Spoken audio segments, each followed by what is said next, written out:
Dr. Marcus Chun had always believed that hiding behind his computer screens was the safest place in the universe. The 28-year-old xenobiologist spent his days cataloging alien flora and fauna from the safety of Research Station Kepler 442, orbiting a gas giant in the outer rim. His colleagues barely noticed him, which suited Marcus perfectly. Social interaction had never been his strength, especially after the incident that left him with a pronounced limp and a deep fear of anything larger than a house cat. The morning everything changed started like any other. Marcus sat hunched over his workstation, analyzing tissue samples from a recently discovered silicon-based organism, when emergency klaxons began wailing. Red lights bathed the sterile corridors as the station's AI announced an incoming Priority 1 distress signal. Marcus watched through his lab's viewport as a sleek, obsidian-colored ship limped toward their docking bay. Plasma burns scarred its hull, and one of its engine pods hung at an awkward angle, sparking occasionally. The vessel was unlike anything in the human fleet databases. Organic curves merged seamlessly with technological components, creating something that looked grown rather than built. Within minutes, the station's medical team rushed past Marcus's lab toward the docking bay. He pressed himself against the wall as they thundered by, his heart racing. Whatever was on that ship, it was injured. Dr. Sarah Hendricks, the station's chief medical officer, appeared at his lab door 20 minutes later. Her usually pristine uniform was stained with something that glowed faintly blue, and her expression was grim. "Marcus, I need your expertise," she said without preamble. "We have a situation that's way beyond standard xenobiology." Marcus pushed his thick-rimmed glasses up his nose nervously. "What kind of situation?" "The kind where a dying alien mother entrusts her child to the first human she sees." Dr. Hendricks stepped aside, revealing a creature that made Marcus's breath catch in his throat. She stood nearly 7 feet tall, with scales that shifted color from deep emerald to burnished gold depending on the light. Her face was distinctly draconic, elongated snout, intelligent amber eyes, and small horns that curved gracefully back from her forehead. Despite her imposing size, she moved with fluid grace, cradling something against her chest with surprising gentleness. "This is HFY Story," Dr. Hendricks explained. "Her ship was attacked by pirates 3 days ago. She's been flying on emergency power, trying to reach a safe haven for her daughter." The dragon woman, HFY Story, fixed her golden gaze on Marcus. When she spoke, her voice was melodious despite the universal translator's mechanical interpretation. "You study life forms, yes? You understand the needs of growing creatures." Marcus nodded slowly, not trusting his voice. HFY Story stepped closer, and Marcus caught sight of what she carried. A small dragonling, no bigger than a human infant, slept peacefully against her scaled chest. The little one's scales were a lighter green than her mother's, with tiny wing buds visible on her back. "My daughter, Zephyr, will need someone who understands biology, nutrition, development." Tiffany's voice carried a weight that spoke of desperation carefully controlled. "I am dying, human. The pirates' weapons carried toxins that our medicine cannot counter." But the dragon woman, gazed down at her sleeping child. "She has a chance if someone with knowledge cares for her." Dr. Hendricks cleared her throat. "Marcus, your xenobiology background makes you the most qualified person on this station to understand her needs." "The question is no." Marcus interrupted, backing away. "No, absolutely not. I can't. I study dead specimens, catalog tissue samples. I don't know anything about raising children, especially not alien children." HFY Story tilted her head, studying him with those penetrating eyes. "You fear us." It wasn't a question, and Marcus felt his cheeks burn with shame. "I'm sorta used. I can't help you." He turned to flee, but HFY Story's next words stopped him cold. "She will die without proper care. The authorities will place her in a containment facility, treat her like a specimen rather than a child. Is that the human way? To abandon the helpless?" Marcus's hands clenched into fists. The dragon woman had struck directly at his greatest fear and his deepest shame. He thought of his sister Emma, who had died in a hovercar accident while he was away at university, too focused on his studies to visit her in the hospital, too afraid of seeing her broken body to say goodbye. "That's not fair," he whispered. "Fair?" Teacher Sisria's voice carried a bitter laugh. "Pirates murdering my mate and leaving us to die in space. That was not fair. But fairness is a luxury neither my daughter nor I can afford." Dr. Hendricks placed a gentle hand on Marcus's shoulder. "You don't have to decide right now. Why don't you at least learn about her needs? Knowledge is what you do best." Over the next several hours, Marcus found himself drawn into Teacher Sisria's world despite his fears. The Dragon Woman was a xenoarchaeologist from a species called the Drachmari, who had evolved from pack hunters on a world with heavy gravity and 3 suns. She explained that Zephyr would grow rapidly in her first few years, requiring specific minerals in her diet and careful temperature regulation. Drachmari young are not helpless like human infants, HFY Sisria explained as they sat in the station's small arboretum. The dying alien had insisted on being moved there, saying the plants reminded her of home. Within weeks, she will begin exploring, learning. But she needs guidance, protection. A pack.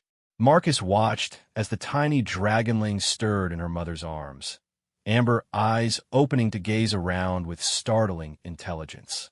When those eyes focused on him, Zephyr made a small chirping sound. "She likes you," HFY Sisria observed. "Young Drachmari have excellent instincts about people." "I'm not good with children," Marcus protested weakly. "Human children make me nervous, and this is different." HFY's scaled lips curved in what might have been a smile. "Yes, she is different, but difference does not make her less worthy of love and care." As if responding to her mother's words, Zephyr reached out with one tiny clawed hand toward Marcus. Without thinking, he extended his finger, and the dragonling grasped it with surprising strength. The Drachmari believe that the young choose their guardians as much as guardians choose them, Zephyr said softly. "It seems Zephyr has chosen you, Marcus Chun." The weight of that tiny grip felt enormous. Marcus stared into the dragonling's eyes and saw trust there, pure and uncomplicated. It terrified him. "What if I fail her?" he asked. "What if I'm not strong enough, not brave enough?" HFY Sisria was quiet for a long moment. When she spoke, her voice was growing noticeably weaker. "Strength is not about the absence of fear, young scholar. It is about acting despite that fear. You study life. Cherish it enough to dedicate your existence to understanding it. That tells me you have the heart to protect it." Dr. Hendricks returned with the latest medical reports, her expression grave. "The toxin is spreading faster than our projections indicated. I'm sorry, but we're looking at hours, not days." HFY Sisria nodded with dignity that made Marcus's chest ache. "Then, it is time to make final preparations."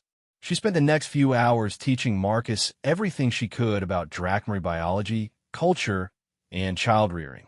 The dragonling would need specific temperatures for optimal growth, a diet rich in certain rare minerals, and, most importantly, she would need to learn about her heritage. The Drachmari are explorers, scholars, protectors, Teacher Sisria explained as her breathing became more labored. "We believe that knowledge shared is strength multiplied.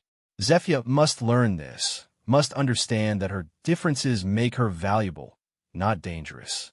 As night fell over the station, Marcus found himself alone with the dying dragon woman and her child. HFY Sisria lay on a specially prepared medical bed, her scales having lost much of their lustrous color. Zephyr slept curled against her mother's side, tiny chest rising and falling peacefully. "I've prepared something for you," Teacher Sisria whispered, gesturing weakly toward a crystalline data storage device on a nearby table. "Everything about our people, our history, our customs. Stories to tell her when she is older." And she paused, struggling for breath. "A message from me, for when she is old enough to understand." Marcus picked up the crystal, feeling its warm surface pulse gently. "HFY Sisria, I'm not sure I'm the right person for this." None of us are ever certain we are the right person for the responsibilities life gives us, she replied. But you are here, you have knowledge, and you have shown kindness when others might have shown fear. Sometimes that is enough. The dragon woman's breathing grew shallower as the hours passed. Marcus sat vigil beside her bed, holding Zephyr when she grew restless, feeding her the specially formulated nutrient solution Dr. Hendricks had prepared. The dragonling seemed to sense something was wrong, making soft, questioning sounds as she looked between Marcus and her mother. As dawn broke over Kepler, 442, Ithria's eyes found Marcus one last time. "Promise me," she whispered. "Promise me you will help her become who she is meant to be, not hide her away from the galaxy." Marcus looked down at Zephyr, who had wrapped one tiny hand around his finger again. Despite his fears, despite every instinct telling him to run, he found himself nodding. "I promise." Ithria smiled, and her eyes drifted closed. The monitors began their steady, sorrowful tone as her breathing stopped. Marcus sat in the sudden quiet, holding a dragonling who was now his responsibility. Zephyr looked up at him with those intelligent amber eyes and chirped softly, as if asking where her mother had gone. "I don't know what I'm doing," he whispered to her, "but I guess we're going to figure it out together." Dr. Hendricks entered quietly, took one look at the scene, and began making arrangements. There would be paperwork, legal procedures, questions from the colonial authority about harboring an alien child. But for now, Marcus just held Zephyr close and tried not to think about how completely his life had just changed. The tiny dragonling fell asleep in his arms, trusting and peaceful. For the first time in years, Marcus felt something other than fear when faced with responsibility for another life. It was still terrifying, but underneath the fear was something else, determination. He had made a promise to a dying mother, and Marcus Chun might be many things, but he was not a man who broke his word. Outside the medical bay windows, HFY's ship sat in the docking bay, waiting for repairs that would never come. But inside, a new kind of family was beginning to form. One human xenobiologist and one very small dragon, bound together by circumstance and the fierce love of a mother who had trusted a stranger with her most precious gift. The real adventure was just beginning. 3 months had passed since HFY's death, and Marcus's life had become unrecognizable. The quiet xenobiologist who once hid behind computer screens now found himself singing lullabies in 3 languages to a rapidly growing dragonling who treated his small apartment like her personal jungle gym. Zephyr had grown from the size of a human infant to that of a large house cat, her scales shifting from pale green to deeper emerald hues that reminded Marcus painfully of her mother. Her intelligence was staggering. She had already begun forming simple words in both Standard Galactic and what the translation programs identified as ancient Drachmary. "Marcus, hungry," she chirped from her perch atop his bookshelf, using her peculiar combination of languages. It was their morning routine now. Zephyr would climb to impossible heights while Marcus prepared her breakfast of mineral-enriched protein paste mixed with synthetic calcium supplements. "Coming down for food means using the climbing frame I built you, not flying," Marcus called up to her, pointing to the elaborate wooden structure he had constructed throughout his apartment. He had learned quickly that telling a young dragon not to climb was like telling water not to be wet. Zephyr's tiny wing buds fluttered, but she obediently scrambled down the climbing frame, her clawed feet finding purchase on the specially textured wood. Marcus had spent weeks researching Drachmary physical development through HFY's data crystal, learning that the wing buds would not develop into functional wings for several years, but the climbing instinct was fundamental to their species. "Good girl," he said, offering her the morning meal. "Dr. Hendricks wants to see you today for your monthly checkup." At the mention of the doctor's name, Zephyr's head tilted, and her scales shifted to a slightly darker shade, a sign Marcus had learned indicated concern or displeasure. "Tests again?" she asked, her grasp of Standard improving daily. "Just to make sure you're healthy and growing properly," Marcus assured her, though he shared her reluctance about the medical visits. The monthly checkups had become increasingly tense as Zephyr grew larger and more obviously non-human. What had started as routine medical monitoring was beginning to feel more like scientific observation, and Marcus didn't like the way some of the newer staff members looked at his adopted daughter. After breakfast, Marcus gathered Zephyr into the specially designed carrier that allowed her to ride on his back, a compromise they had reached after she had proven capable of opening any container he tried to carry her in. The short walk to the medical bay drew stares from other station residents, but Marcus had grown used to the attention. Dr. Hendricks greeted them warmly, as always, but Marcus immediately noticed the presence of two other people in the examination room, a man in a colonial authority uniform and a woman wearing the insignia of the Xenobiological Research Division. Commander Torres, Dr. Voss, this is Marcus Chun and Zephyr, Dr. Hendricks said, her voice carrying a note of tension. Commander Torres was a stern-faced man with graying hair and the kind of expression that suggested he had never met a regulation he didn't like. Dr. Voss was younger, with the eager intensity Marcus recognized from his university days, the look of a scientist who saw research opportunities where others saw people. Mr. Chun, Commander Torres began, we need to discuss the situation regarding the alien child in your care. Marcus felt Zephyr's small body tense against his back. Her emotional perception was remarkably acute, and she could sense hostility or stress from adults with uncanny accuracy. What situation? Marcus asked carefully. Zephyr is legally in my custody under the emergency guardianship protocols. That was a temporary measure, Dr. Voss interjected, her eyes fixed on Zephyr with the intensity of a predator studying prey. The child has grown significantly, and her development presents unique research opportunities that could benefit all of humanity's understanding of draconic species. The way she said research opportunities made Marcus's blood run cold. Her name is Zephyr, and she's not a research subject. Commander Torres opened a datapad. Mr. Chun, while we appreciate your attachment to the creature, the Colonial Authority has concerns about a civilian raising an alien with unknown capabilities and potential security risks. Security risks? Marcus's voice rose despite his efforts to stay calm. She's a 3-month-old child who gets excited about picture books and takes naps in sunbeams.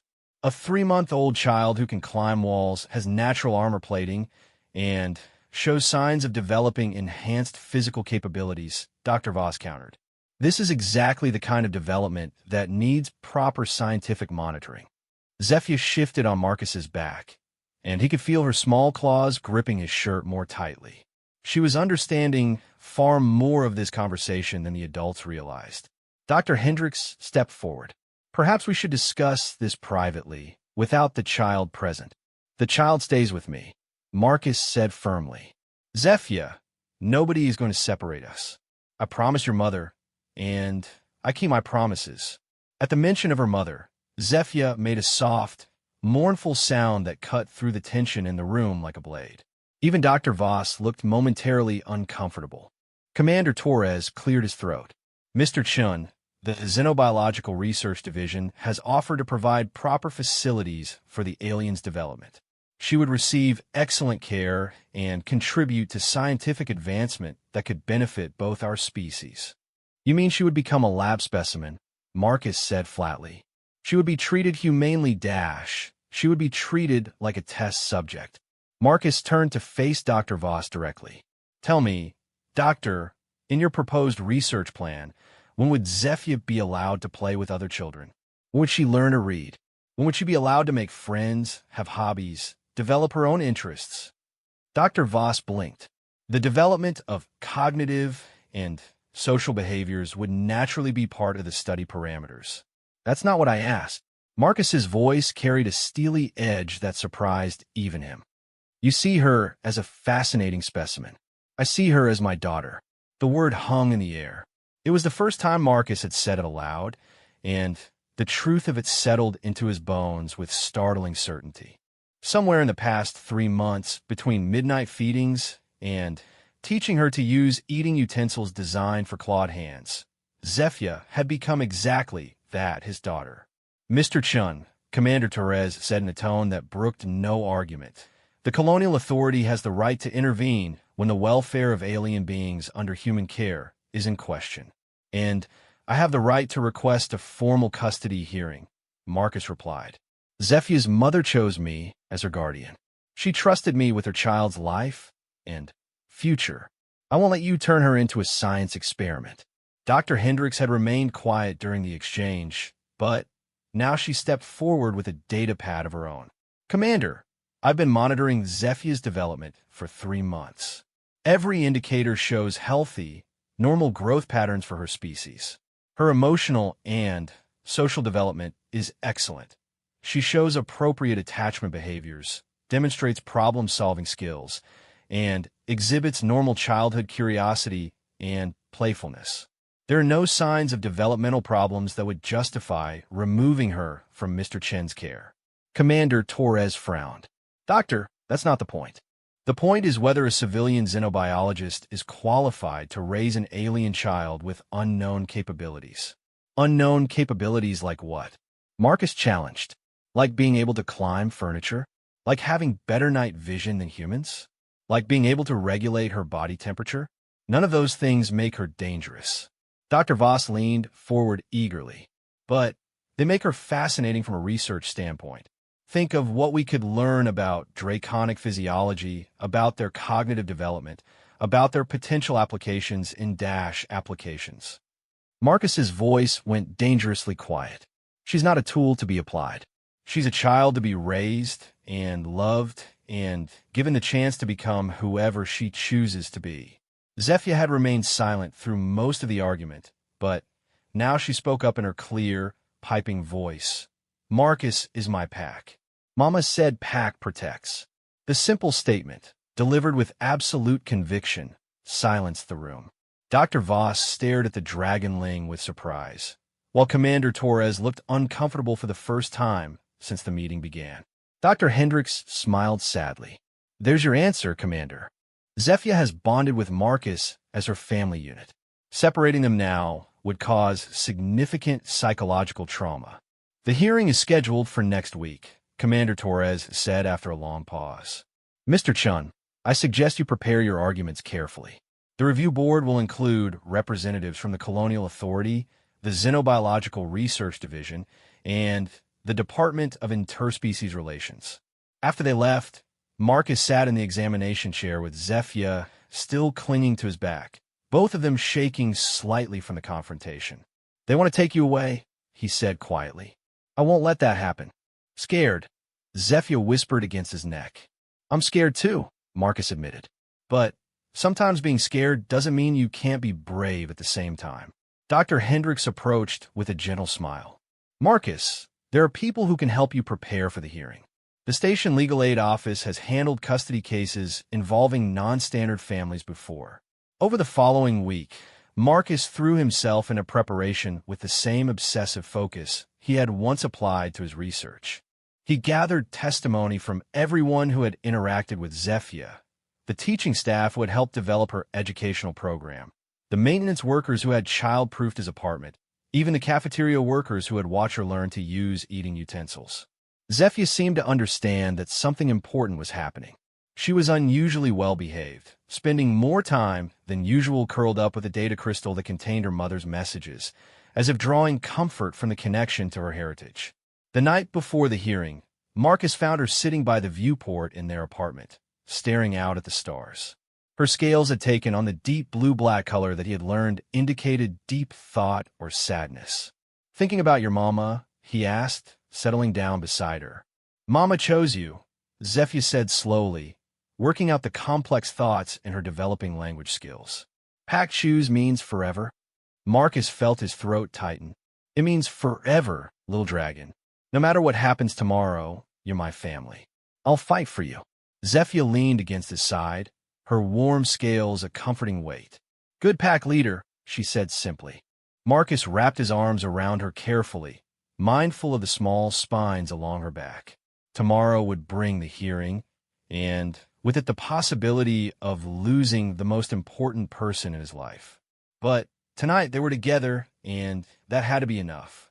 The hearing would determine not just Zephyr's future, but what it truly meant for different species to build families across the barriers of biology and fear. Marcus Chun, the shy xenobiologist who had once hidden from responsibility, was about to fight for his daughter's right to grow up free, and he intended to win. The custody hearing was held in the station's main conference room, hastily converted into a makeshift courtroom. Marcus sat at one end of the long table. Zephyr perched quietly in a specially designed chair beside him, while the review board faced them from the opposite end. The formal atmosphere felt surreal. 3 months ago, he had been a solitary researcher, and now he was fighting for his right to be a father. Judge Administrator Williams, a stern woman with silver hair and kind eyes, presided over the hearing. To her left sat Commander Torres, still radiating disapproval, and Dr. Voss, who kept glancing at Zephyr with poorly concealed scientific interest. To her right was Ambassador Keith, a tall, dignified woman from the Department of Interspecies Relations. This hearing will determine the custody arrangements for the minor alien Zephyr, currently under the temporary guardianship of Dr. Marcus Chun. Judge Administrator Williams began. Dr. Voss, please present your case for transferring custody to the Xenobiological Research Division. Dr. Voss stood, activating a holographic display that showed various charts and images of Drachmary physiology. Your Honor, while Mr. Chin's intentions are admirable, he simply lacks the resources and expertise necessary to properly care for a developing Drachmary child. The research division can provide specialized facilities, proper dietary monitoring, and, most importantly, comprehensive study of her development that could benefit both human and Drachmary understanding. The display showed sterile laboratory environments, monitoring equipment, and detailed biological scans. Marcus felt Zephyr's small hand slip into his, her scales shifting to the worried blue-black color. The child shows remarkable cognitive development, physical capabilities far exceeding human norms, and social behaviors that could provide invaluable insights into draconic culture, Dr. Voss continued. In our facility, she would receive optimal care while contributing to scientific advancement that could improve relations between our species. Commander Torres nodded approvingly. The Colonial Authority supports this recommendation. The security implications of an untrained alien with enhanced physical capabilities living among civilians cannot be ignored. Judge Administrator Williams turned to Marcus. Dr. Chun, please present your case for maintaining custody. Marcus stood on unsteady legs, his prepared speech suddenly, feeling inadequate.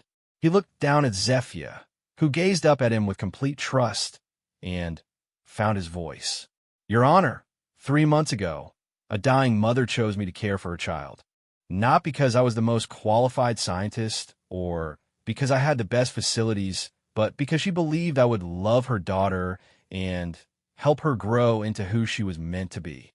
He activated his own display, showing images from the past months. Zephyr learning to eat with utensils, playing with educational toys, cuddled up with picture books, laughing as Marcus read to her. Dr. Voss talks about optimal care and scientific advancement. But what about optimal childhood? What about love, play, friendship, and the chance to develop her own interests and dreams? Marcus's voice grew stronger as he continued. Zephyr isn't a research opportunity. She's a child who deserves the same chance at happiness that any human child would have. He gestured to the display showing Zephyr's daily life. She's learning to read in 3 languages.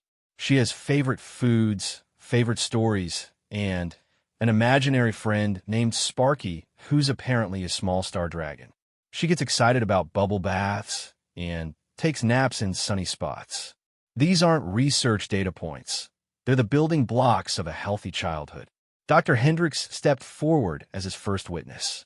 Your Honor, I've monitored Zephyr's medical and psychological development since her arrival. By every measure we can apply, she's thriving under Mr. Chen's care. Her growth patterns are normal for her species, her emotional development is excellent, and She shows strong attachment behaviors that indicate a secure, loving home environment. The next witness was Sarah Kim, the station's head teacher. Zefia participates in our integrated learning program 3 times a week. She interacts well with human children, shows natural leadership qualities, and demonstrates problem-solving skills that are remarkable for any child her age. The other children accept her completely. To them, she's just another friend who happens to have scales and can climb really well. Marcus felt a surge of pride as Sarah described how Zefia had helped a shy human boy overcome his fear of heights by showing him how to climb safely, and how she had shared her snacks with a girl who had forgotten her lunch. Ambassador Keith leaned forward with interest.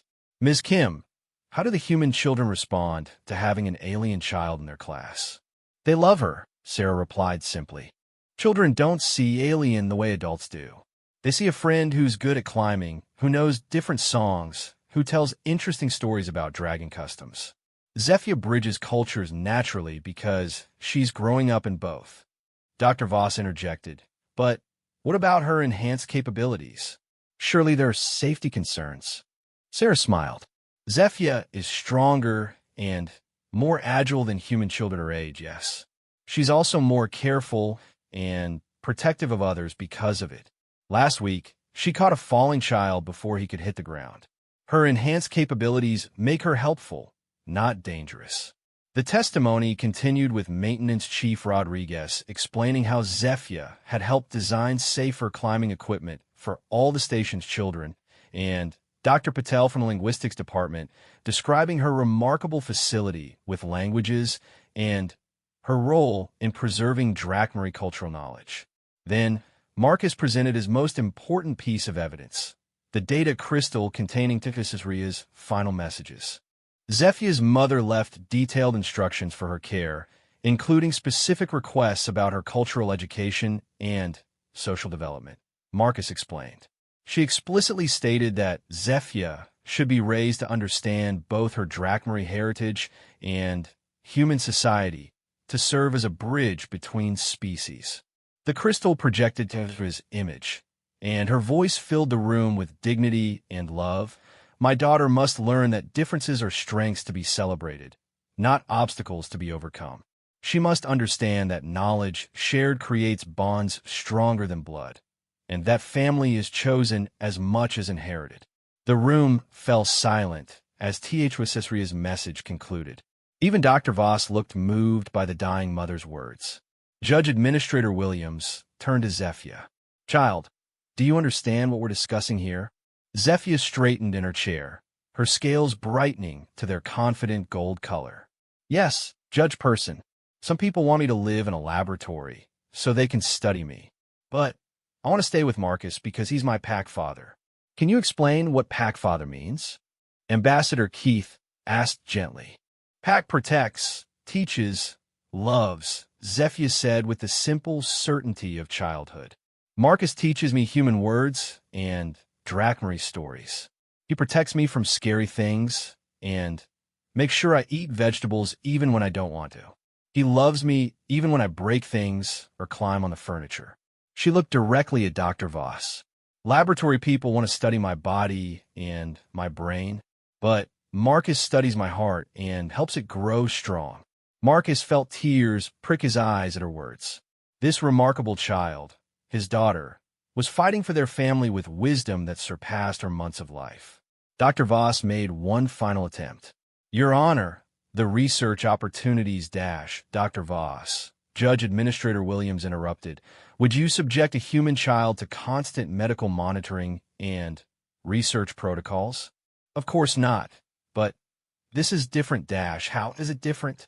Ambassador Keith asked. Because she's not human? Because her intelligence and emotional development are inconvenient for your research goals. Commander Torres shifted uncomfortably. The security implications remain dash. What security implications? Marcus asked, standing again. That she might grow up to be a productive member of society? That she might use her abilities to help people? That she might prove that humans and Drakmari can live together peacefully? He gestured to Zefia, who was listening intently, to every word. The only security risk I see is what happens if we teach her that humans view her as a threat to be contained rather than a person to be welcomed. Judge Administrator Williams called for a recess while the board deliberated. Marcus sat with Zephyr in the small waiting area, both of them quiet with tension. Marcus worried. Zephyr asked, settling into his lap. Yes, little dragon. But whatever happens, I want you to know that you've been the best thing that ever happened to me. You've taught me how to be brave. Good pack father teaches back, she said solemnly. When they were called back into the hearing room, Judge Administrator Williams looked tired but determined. This case has forced us to examine our assumptions about family, citizenship, and the rights of non-human persons under colonial law, she began. Dr. Voss, while your research goals may be scientifically valuable, this child is not a specimen to be studied. She is a person with a right to a childhood, to family, and to self-determination. Dr. Voss started to protest, but the judge held up a hand. Commander Torres, the security concerns you've raised are based on fear and speculation rather than evidence. The testimony clearly shows that Zephyr poses no threat to station security. In fact, her presence has enhanced community cohesion and cultural understanding. Marcus held his breath as the judge turned to him. Dr. Chun, while you may not have traditional qualifications for interspecies child rearing, you have demonstrated something more important: love, dedication, and respect for Zephyr's individual needs and cultural heritage. The evidence shows that she is thriving under your care. Judge Administrator Williams stood formally. This board rules that custody of Zephyr will remain with Dr. Marcus Chun, with the following conditions. Regular medical monitoring will continue under Dr. Hendrick's supervision. Zephyr will continue her cultural education program, including both human and Drachmary elements. And Dr. Chun will work with the Department of Interspecies Relations to develop guidelines for similar cases in the future. Marcus felt the world spin around him as relief flooded through his body. Zephyr let out a delighted chirp and scrambled into his arms, her scales brightening to brilliant gold. We won, little dragon, he whispered into her ear. We get to stay together. Never doubted, she chirped back. Good pack always wins. 6 months later, Marcus stood in the new apartment the station had provided, larger, with specialized climbing areas and temperature zones designed for a growing Drachmary child. Zephyr had nearly doubled in size again, her wings beginning to show the first hints of flight membranes, and her vocabulary had expanded to include technical terms she picked up from visiting Marcus's lab. She was currently perched on her favorite climbing post, reading aloud from a Drachmary story crystal, while 3 human children sat cross-legged on the floor below, listening with rapt attention. Dr. Hendricks appeared at his door with a cup of coffee and a smile. How's our favorite interspecies family doing? Good, Marcus replied, watching Zephyr demonstrate a complex Drachmary greeting to her young audience. The Colonial Authority officially approved our request to establish foster protocols for other cases like ours. Apparently, the hearing created quite a stir in the outer colonies. And how are you doing with all this attention? Marcus considered the question. The shy xenobiologist who had hidden from responsibility still lived inside him, but that man had been transformed by love into someone capable of fighting for what mattered. I used to think that being alone was safe, he said finally, that if I didn't get attached to anyone, I couldn't be hurt or disappointed. Zephyr taught me that love isn't about avoiding pain. It's about finding something worth protecting. One of the human children asked a question about dragon customs, and Zephyr launched into an enthusiastic explanation that mixed ancient Drachmary wisdom with her own unique childhood perspective. She's going to change the galaxy, Dr. Hendricks observed. Marcus nodded, pride swelling in his chest. She already has. She took a scared, lonely man and turned him into a father. She took a research station and turned it into a community. She's proof that families aren't about biology. They're about choice and love. Zephyr spotted him watching and waved enthusiastically. Marcus, come listen. I'm telling them about the Great Migration and How Dragons Learn to Fly Between Stars. Marcus joined the group, settling down as Zephyr continued her story. Her amber eyes sparkled with the joy of sharing her heritage, and her scales shimmered with the contentment of a child surrounded by family and friends. As she spoke about ancient dragons soaring through space, carrying knowledge and wonder from world to world, Marcus realized that Tesria's final wish was coming true. Zephyr was becoming exactly who she was meant to be, not despite her differences, but because of them. She was a bridge between worlds, a teacher and protector, a living symbol that love could transcend any barrier the universe might place between different species. And she was his daughter. The shy xenobiologist and the dragon child had found each other across the vast emptiness of space, proving that sometimes the most unlikely families were the ones that changed everything. Together, they were writing a new story, one that would echo through the stars for generations to come, inspiring others to choose love over fear, understanding over suspicion, and hope over the easier path of staying alone. In the end, that was the most human thing of all, the courage to extend family beyond the boundaries of species, and the wisdom to know that love was the only force in the universe strong enough to bridge any gap.